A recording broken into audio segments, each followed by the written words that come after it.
मृत्यु के बाद आत्मा का क्या होता है? पापियों और पुण्यात्माओं की यमलोक यात्रा किस प्रकार होती है? उन्हें कौन से सुख या कौन सा दुख नरक में या स्वर्ग में भोगना होता है?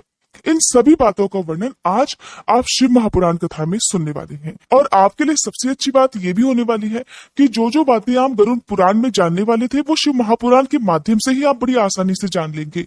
जैसे कि नरक कितने प्रकार के होते हैं, उनकी कितनी कोटियां होती हैं, कौन से कर्म करने से कौन से नरक का भागीदार बनना पड़ता है, नरक में आत्मा को कौन कौन से कष्ट भुगतने पड़ते हैं, विभिन्न पापों के कारण मिलने वाली नरक यातना का वर्णन, कुकुर बलि, काक बलि और देवता आदि के लिए दी हुई बलि की आवश्यकता और उसके महत्व के बारे में भी आज की इस वीडियो में आप जानने वाले हैं। सनत कुमार जी कहते हैं, हे व्यास जी, मनुष्य 4 प्रकार के पापों से यमलोक में जाते हैं। यमलोक बहुत ही भयदायक, भयंकर है। वहां समस्त देहधारियों को विवश होकर जाना ही पड़ता है। कोई ऐसे प्राणी नहीं है जो यमलोक में ना जाते हों। ये वे कर्म का फल कर्ता को अवश्य ही भुगतना पड़ता है। जरा इसका विचार करो।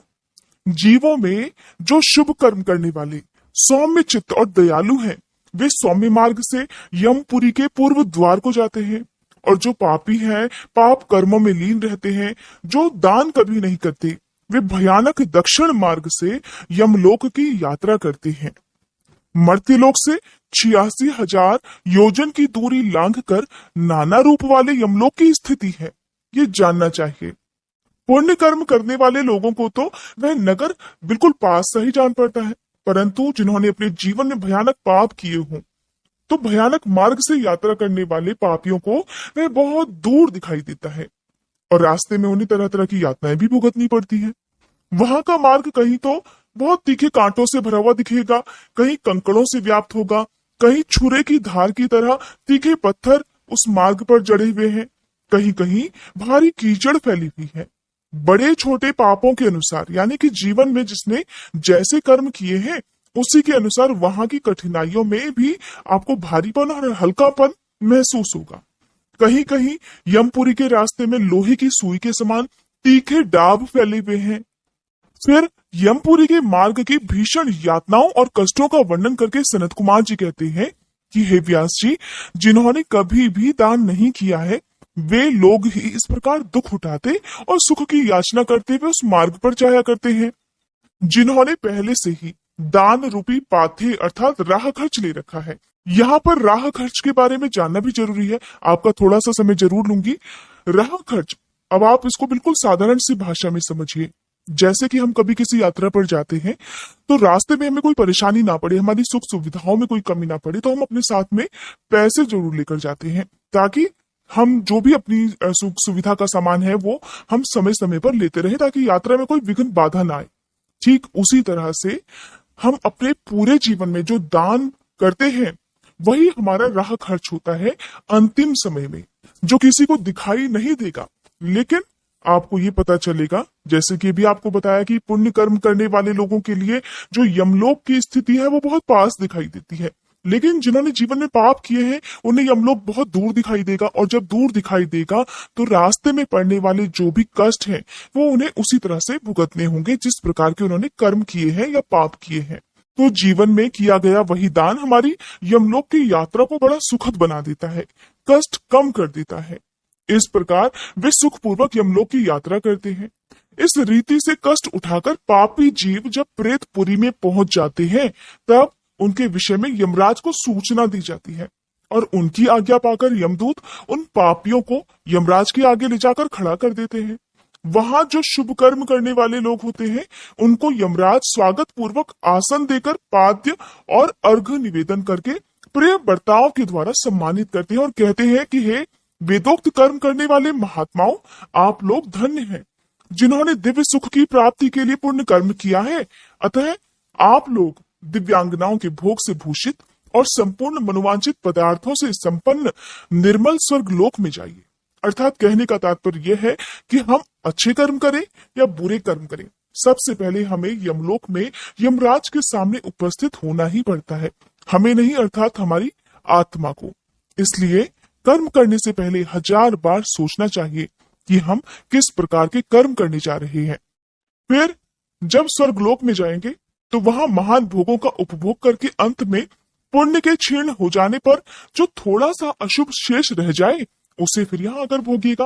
अर्थात कहने का तात्पर्य यह है कि आपने जीवन में जितने पुण्य किए हैं, जब वो सारा क्षीण हो जाएगा, कम हो जाएगा, तो उसके बाद जो थोड़ा सा अशुभ आपने कभी जीवन में जाने अनजाने में किया होगा उसे यहाँ आकर आपको भुगतना होगा। जो धर्मात्मा मनुष्य होते हैं वे मानो यमराज के लिए मित्रों के समान हैं। वे यमराज को सुख पूर्वक सौम्य धर्मराज के रूप में देखते हैं, किंतु जो क्रूर कर्म करने वाले हैं, जो पाप कर्म करने वाले हैं, वे यमराज को भयानक रूप में देखते हैं। उनकी दृष्टि में यमराज का मुंह दाढ़ों के कारण विकराल जान पड़ता है, नेत्र टेढ़ी भौहों से युक्त प्रतीत होते हैं, उनके केश ऊपर को उठे होते हैं, दाढ़ी मूछ बड़ी बड़ी होती है, ओठ ऊपर की ओर फड़कते रहते हैं, उनकी 18 भुजाएं होती हैं, वे हर समय क्रोधित और काले कोयले के ढेर से दिखाई देते हैं, उनके हाथों में हर प्रकार के शस्त्र अस्त्र उठे हुए होते हैं।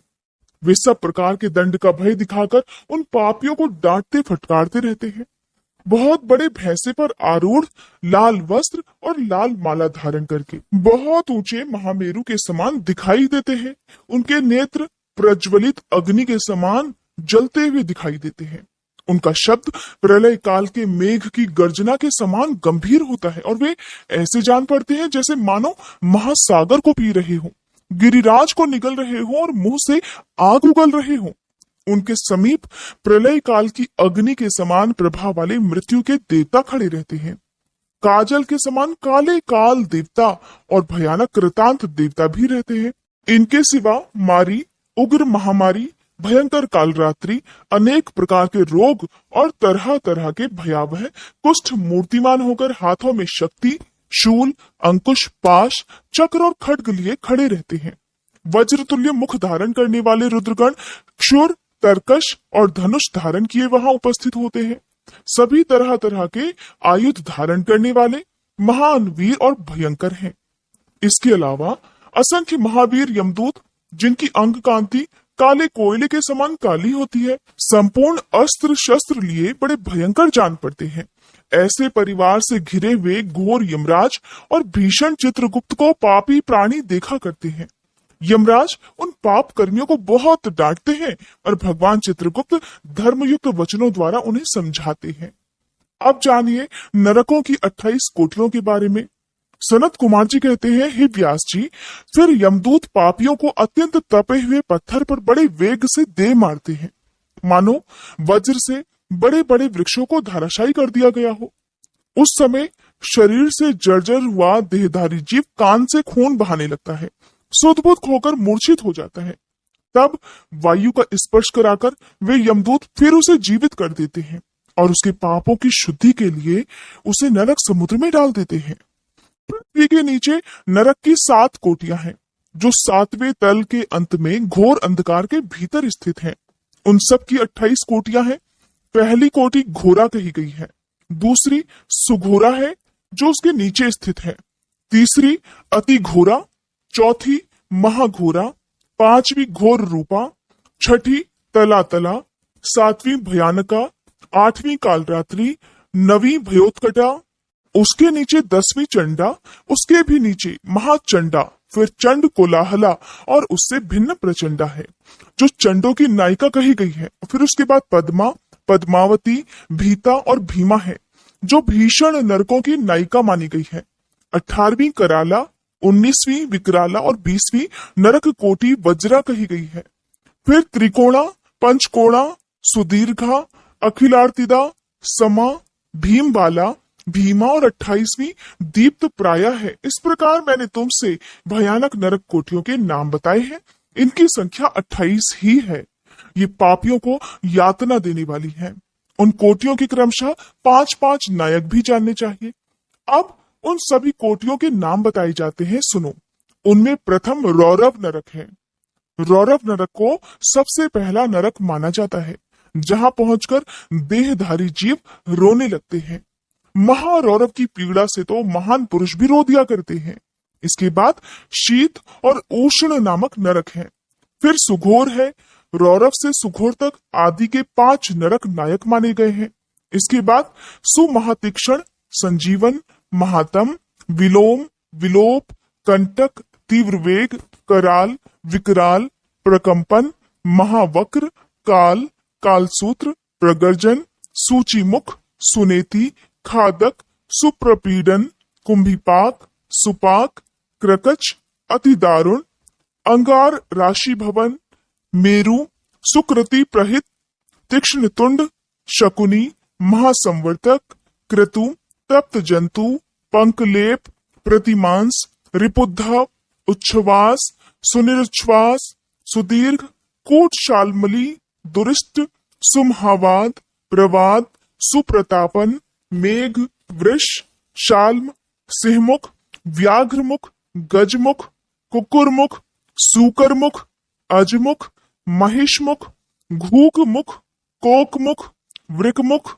ग्राह, कुंभिनस, नर्क, सर्प, कूर्म, काक, गृध, उलूक, हलौक, शार्दूल, कृत, कर्कट, मंडूक, पूतिमुख, रक्ताक्ष, पूति मृत्तिक, कर्ण धूम्र, अग्नि, कृमि, गंधीवपु, अग्नित्र, अप्रतिष्ठ, रुधिराभ, स्वभोजन, लालाभक्ष, अंतर्भक्ष, सर्वभक्ष, सुदारुण, कंटक, सुविशाल, विकट, कटपूतन, अम्बरीश, कटाह, कष्टदायिनी, वैतरणी नदी, सुतप्त लोहशयन, एकपात, प्रपूरण, घोर असितालवन, अस्थिभंग, सुपूरण, विलातस, असुयंत्र, कूटपाश, प्रमर्दन, महाचूर्ण, असुचूर्ण, तप्त लोहमय पर्वत, क्षुर धारा, यमल पर्वत, मूत्रकूप, विष्ठाकूप, अश्रुकूप, शीतल क्षारकूप,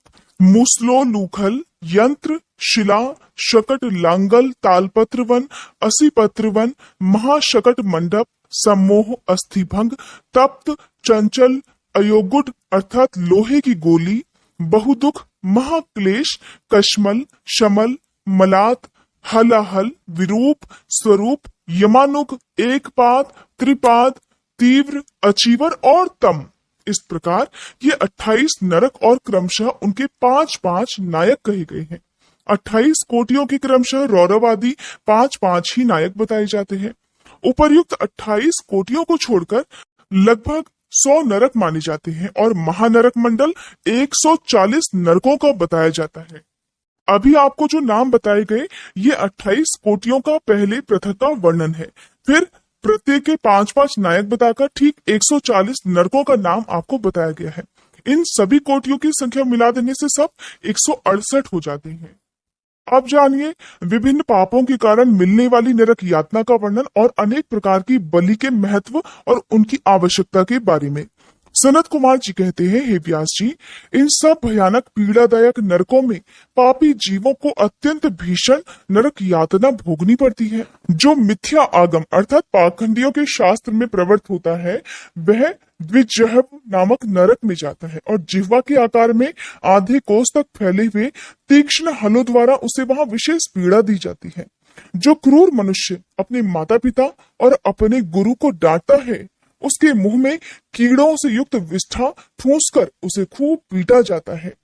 जो मनुष्य शिव मंदिर, बगीचे, बावड़ी, कूप, तड़ाग और ब्राह्मणों के स्थान को नष्ट भ्रष्ट कर देते और वहां स्वेच्छानुसार रमण किया करते हैं, वे नाना प्रकार के भयंकर कोल्हू आदि के द्वारा पेरे और पकाए जाते हैं तथा प्रलय काल पर्यंत नरक अग्नियों में पकते रहते हैं।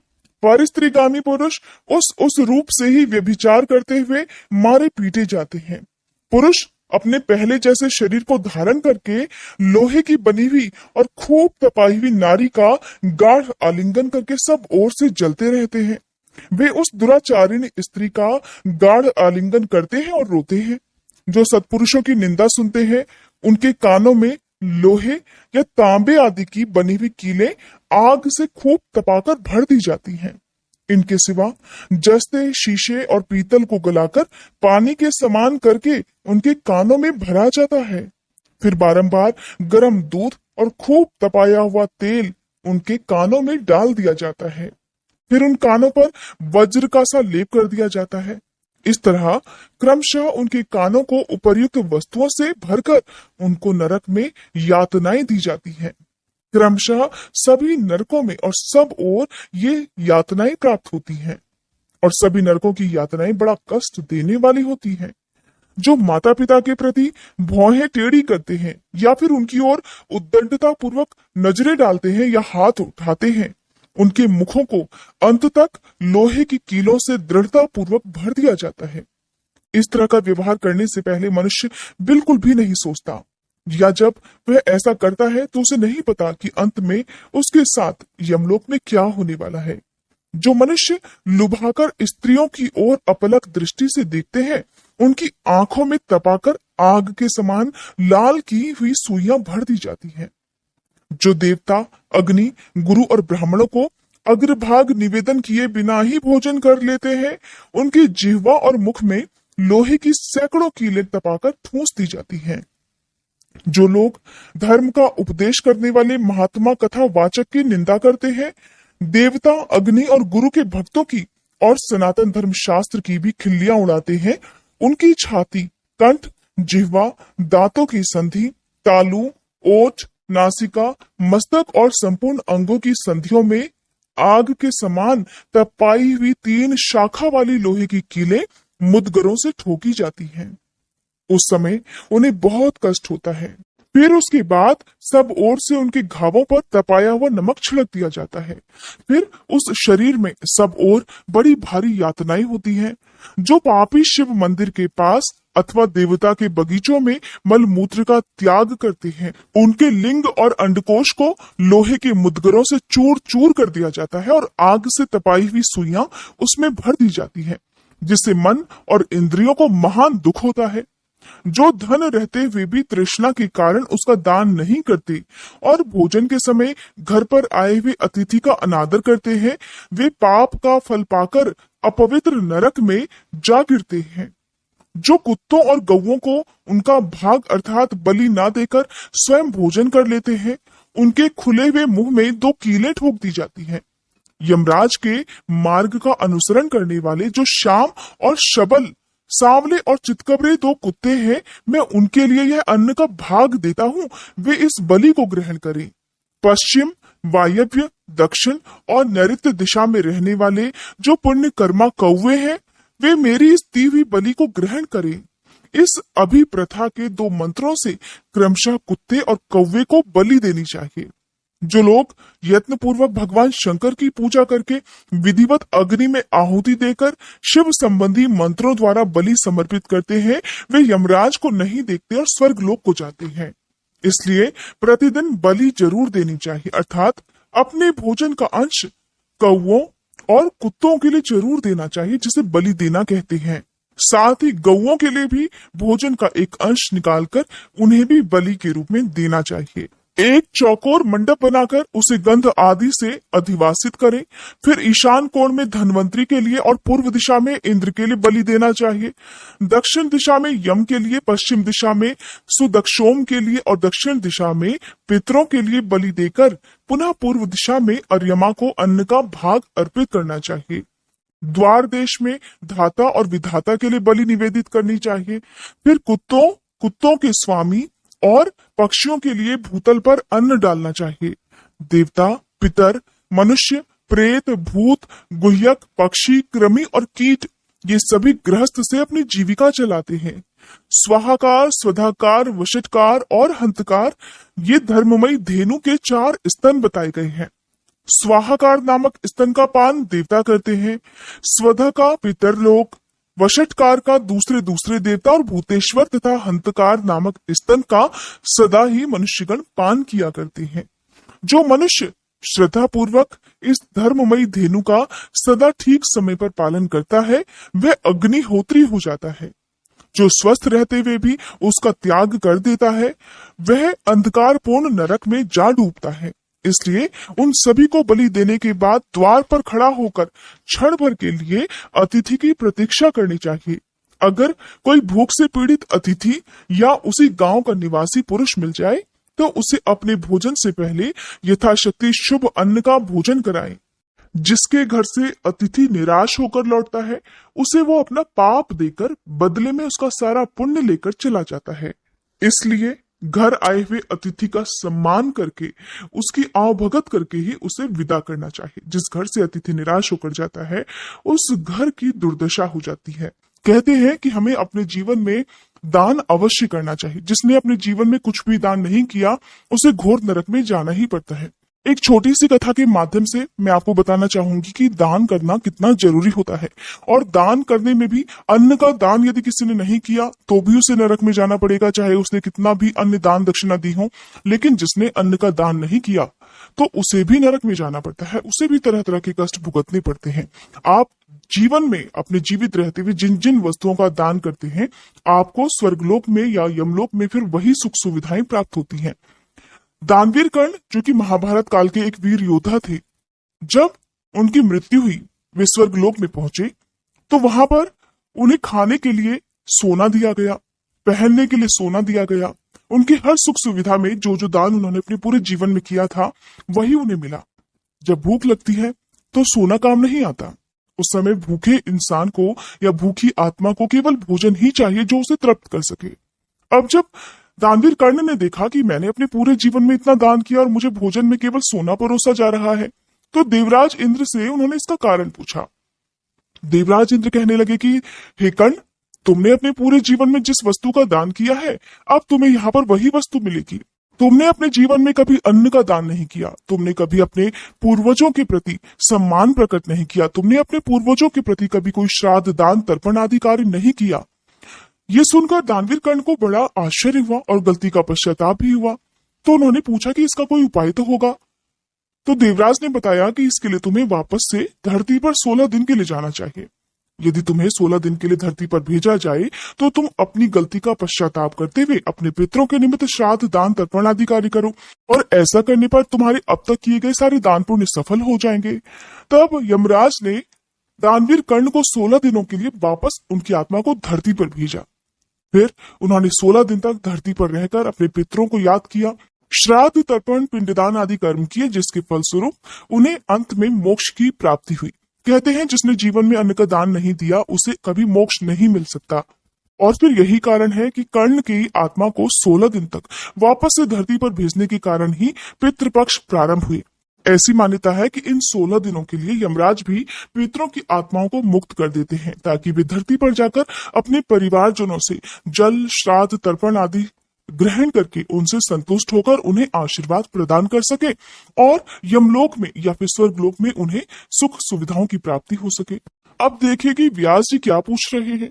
व्यास जी बोले कि हे प्रभु, पापी मनुष्य बड़े दुख से यमलोक के मार्ग में जाते हैं। अब आप मुझे उन धर्मों का परिचय दीजिए जिनसे जीव सुख पूर्वक यम मार्ग पर यात्रा करते हैं। तो सनत कुमार जी कहने लगे कि मुने, अपना किया हुआ शुभाशुभ कर्म बिना विचारे विवश होकर भोगना ही पड़ता है। अब मैं उन धर्मों का वर्णन करता हूँ जो बहुत सुख देने वाले हैं। इस लोक में जो श्रेष्ठ कर्म करने वाले, कोमल चित्त और दयालु पुरुष हैं, वे भयंकर यम मार्ग पर बड़े सुख से यात्रा करते हैं। जो श्रेष्ठ ब्राह्मणों को जूता और खड़ाऊ दान करता है, वह मनुष्य विशाल घोड़े पर सवार होकर बड़े सुख से यमलोक को जाता है। छतरी का दान करने से मनुष्य उस मार्ग पर उसी तरह छाता लगाकर चलते हैं जैसे यहाँ छाते वाले लोग चला करते हैं। शिविका का दान करने से मनुष्य रथ के द्वारा सुख से यात्रा करते हैं। शैया और आसन का दान करने से दाता यमलोक के मार्ग में विश्राम करते हुए बड़ा सुख पूर्वक जाया करते हैं। जो बगीचे लगाते और छायादार वृक्ष का रोपण करते हैं या फिर सड़क के किनारे वृक्ष लगाते हैं, वे धूप में भी बिना कष्ट के यमलोक को जाया करते हैं। जो मनुष्य फुलवारी लगाते हैं, वे पुष्पक विमान से यात्रा करते हैं। देव मंदिर बनवाने वाले उस मार्ग पर घर के भीतर क्रीड़ा करते हैं। जो यतियों के आश्रम का निर्माण कराते हैं और अनाथों के लिए घर बनवाते हैं, वे भी घर के भीतर क्रीड़ा करते हैं। जो देवता अग्नि, गुरु, ब्राह्मण, माता और पिता की पूजा करते हैं, वे मनुष्य स्वयं ही पूजित होकर अपनी इच्छा के अनुकूल मार्ग द्वारा सुख से यात्रा करते हैं। दीपदान करने वाले मनुष्य संपूर्ण दिशाओं को प्रकाशित करते हुए जाते हैं। ग्रह दान करने से दाता रोग और शोक से रहित होकर सुखपूर्वक यात्रा किया करते हैं। गुरुजनों की सेवा करने वाले मनुष्य विश्राम करते हुए जाते हैं। बाजा देने वाले उसी तरह से सुख यात्रा करते हैं मानो अपने घर जा रहे हों। गौओं का दान करने वाले लोग संपूर्ण मनोवांछित वस्तुओं से भरे पूरे मार्ग द्वारा जाया करते हैं। मनुष्य उस मार्ग पर इस लोक में दिए हुए अन्न पान को ही पाता है। जो किसी को पैर धोने के लिए जल देता है वह ऐसे मार्ग से जाता है जहाँ जल की सुविधा हो। जो आदरणीय पुरुषों के पैरों में उपटन लगाता है वह घोड़े की पीठ पर बैठकर यात्रा करता है। हे व्यास जी, जो पाद्य अभ्यंग अर्थात अंगराग, दीपक, अन्न और घर का दान करता है उसके पास यमराज कभी नहीं जाते। स्वर्ण और रक्त का दान करने से मनुष्य दुर्गम संकटों और स्थानों को लांघता हुआ जाता है। चांदी, गाड़ी धोने वाले बैल और फूलों की माला दान करने से दाता सुखपूर्वक यमलोक में जाता है।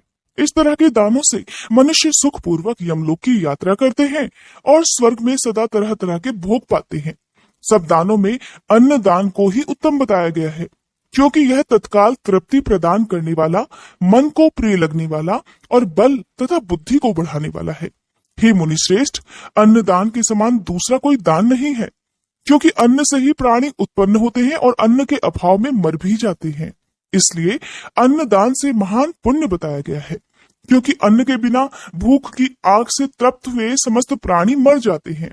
इसलिए अन्न की ही सब लोग प्रशंसा भी करते हैं, क्योंकि अन्न में ही सब कुछ प्रतिष्ठित है। अन्न के समान दान न तो हुआ है और न कभी होगा। हे मुने, ये संपूर्ण जगत अन्न से ही धारण किया जाता है। लोक में अन्न को बलकारक बताया गया है, क्योंकि अन्न में ही प्राण प्रतिष्ठित है। प्राप्त हुए अन्न की कभी निंदा ना करे, ना ही कभी किसी तरह उसे फेंके। कुत्ते और चांडाल के लिए भी किया हुआ अन्नदान कभी नष्ट नहीं होता। जो मनुष्य थके मांदे और अपरिचित पथिक को अन्न देता है और देते समय कष्ट का अनुभव नहीं करता, वह समृद्धि का भागी होता है। महामुने, जो देवताओं, पितरों, ब्राह्मणों और अतिथियों को अन्न से तृप्त करता है उसे महान पुण्य फल की प्राप्ति होती है। अन्न और जल का दान शूद्र और ब्राह्मण के लिए भी समान रूप से महत्व रखता है। अन्न की इच्छा रखने वाले पुरुष से उसका गोत्र, शाखा, स्वाध्याय और देश कभी नहीं पूछना चाहिए। अन्न साक्षात ब्रह्मा है, अन्न साक्षात विष्णु और शिव है। इसलिए अन्न के समान दान न हुआ है और न होगा। जो पहले बड़ा भारी पाप करके भी पीछे अन्न का दान करने वाला हो जाता है वह सब पापों से मुक्त होकर स्वर्ग लोक में जाता है। अन्न, जल, घोड़ा, गौ, वस्त्र, शैया, छत्र और आसन, इन 8 वस्तुओं के दान यमलोक के लिए उत्तम माने गए हैं। इस प्रकार दान विशेष से मनुष्य विमान पर बैठकर धर्मराज के नगर में जाता है, इसलिए सभी को दान करना चाहिए। महामुने, जो इस प्रसंग को सुनता या श्राद्ध में ब्राह्मणों को सुनाता है उसके पितरों को अक्षय अन्न दान प्राप्त हो जाता है। अब जानिए जलदान, जलाशय निर्माण, वृक्षारोपण, सत्य बोलना और तप की महिमा के बारे में। सनत कुमार जी कहते हैं, हे व्यास जी, जलदान सबसे श्रेष्ठ है। वह सभी दानों में सदा उत्तम है, क्योंकि जल सभी जीव समुदाय को तृप्त करने वाला जीवन कहा गया है। जलम दानम परमम दाना नाम उत्तमम तदा सर्वेशाम जीव पुंजा नाम तर्पणम जीवनम स्मृतम। इसलिए बड़े स्नेह के साथ अनिवार्य रूप से प्रपादान अर्थात पौंसला चलाकर दूसरों को पानी पिलाने का प्रबंध करना चाहिए। जलाशय का निर्माण इस लोक और परलोक में भी महान आनंद की प्राप्ति कराने वाला होता है। ये सत्य है, बिल्कुल सत्य है और इसमें कोई संशय नहीं है।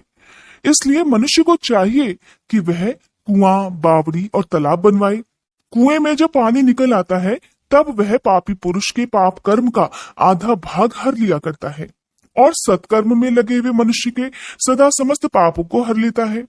जिसके खुदवाए हुए जलाशय में गौ, ब्राह्मण और साधु पुरुष सदा पानी पीते हैं वह अपने सारे वंश का उद्धार कर देता है।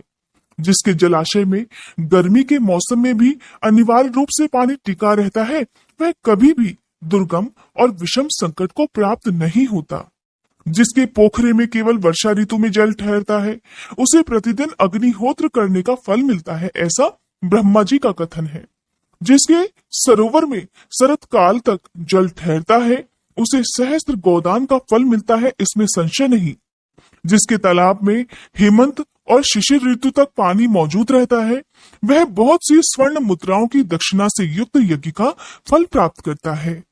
जिसके सरोवर में बसंत और ग्रीष्म काल तक पानी बना रहता है उसे अतिरात्र और अश्वमेध यज्ञों का फल मिलता है, ऐसा मनीषी महात्माओं का कहना है। मुनिवर व्यास जी, जीवों को तृप्ति प्रदान करने वाले जलाशय के उत्तम फल का वर्णन किया गया। अब वृक्ष लगाने में जो गुण है उसका भी वर्णन सुनो। जो वीरान और दुर्गम स्थानों में वृक्ष लगाता है वह अपनी बीती और आने वाली संपूर्ण पीढ़ियों को ताड़ देता है, इसलिए वृक्ष अवश्य ही लगाने चाहिए। अतीता नागतान सर्वान पितृवंशास्तु तारयेत कांतारे वृक्षरोपी यस्तस्माद् वृक्षास्तु रोपयेत। इसलिए वृक्ष सभी को अपने जीवन में अवश्य ही लगाने चाहिए। ये वृक्ष लगाने वाले के पुत्र होते हैं, इसमें संशय नहीं है। वृक्ष लगाने वाला पुरुष परलोक में जाने पर अक्षय लोकों की प्राप्ति करता है। पोखरे खुदवाने वाला, वृक्ष लगाने वाला और यज्ञ कराने वाला जो द्विज है वह तथा दूसरे सत्यवादी पुरुष ये स्वर्ग से नीचे कभी नहीं गिरते। सत्य ही पर ब्रह्म है, सत्य ही परम तप है, सत्य ही श्रेष्ठ यज्ञ है, सत्यम शिवम सुंदरम, और सत्य ही उत्कृष्ट शास्त्र ज्ञान है। सोए हुए पुरुषों में सत्य ही जागता है, सत्य ही परम पद है, सत्य से ही ये पृथ्वी टिकी हुई है और सत्य में ही सब कुछ प्रतिष्ठित है।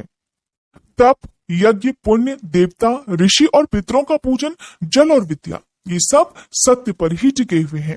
ओंकार भी सत्य रूप ही है। सत्य से ही वायु चलती है, सत्य से ही सूर्य तपता है, सत्य से ही अग्नि चलती है और सत्य से ही स्वर्ग टिका हुआ है। लोक में संपूर्ण वेदों का पालन और संपूर्ण तीर्थों का स्नान केवल सत्य से ही सुलभ हो पाता है। सत्य से सब कुछ प्राप्त होता है, इसमें कोई संशय नहीं। एक सहस्त्र अश्वमेध और लाखों यज्ञ एक और तराजू पर यदि रख दिए जाएं और दूसरी ओर केवल सत्य हो तो सत्य का ही पलड़ा भारी होगा। देवता, पितर, मनुष्य, नाग, राक्षस और चराचर प्राणियों सहित समस्त लोक सत्य से ही प्रसन्न होते हैं। सत्य को परम धर्म कहा गया है, सत्य को ही परम पद बताया गया है और सत्य को ही पर ब्रह्म परमात्मा कहते हैं। इसलिए सदा सत्य बोलना चाहिए। सत्यपरायण मुनि अत्यंत दुष्कर तप करके स्वर्ग को प्राप्त हुए हैं और सत्य धर्म में अनुरक्त रहने वाले सिद्ध पुरुष भी सत्य से ही स्वर्ग के निवासी हुए हैं। इसलिए सदा सत्य बोलना चाहिए। सत्य से बढ़कर दूसरा कोई धर्म नहीं। वेद, यज्ञ और मंत्र ये ब्राह्मणों में सदा निवास करते हैं, परंतु असत्यवादी ब्राह्मणों में इनकी प्रतीति नहीं होती, इसलिए सदा सत्य बोलना चाहिए। फिर तप की बड़ी भारी महिमा बताते हुए सनत कुमार जी कहते हैं कि हे व्यास जी, संसार में ऐसा कोई सुख नहीं है जो तपस्या के बिना सुलभ होता हो। सत्यमेव परम ब्रह्मम, सत्यमेव परम तपः, सत्यमेव परो यज्ञः, सत्यमेव परम श्रुतम। और इस बात को वेद वेता पुरुष भली भांति जानते हैं। ज्ञान, विज्ञान, आरोग्य, सुंदर रूप, सौभाग्य और शाश्वत सुख तपस्या से ही प्राप्त होते हैं। तपस्या से ही ब्रह्मा बिना परिश्रम के ही संपूर्ण विश्व की सृष्टि करते हैं। तपस्या से ही श्री हरि इसका पालन करते हैं और तपस्या के बल से ही रुद्रदेव संहार करते हैं और तप के प्रभाव से ही शेष अशेष भूमंडल को धारण भी करते हैं।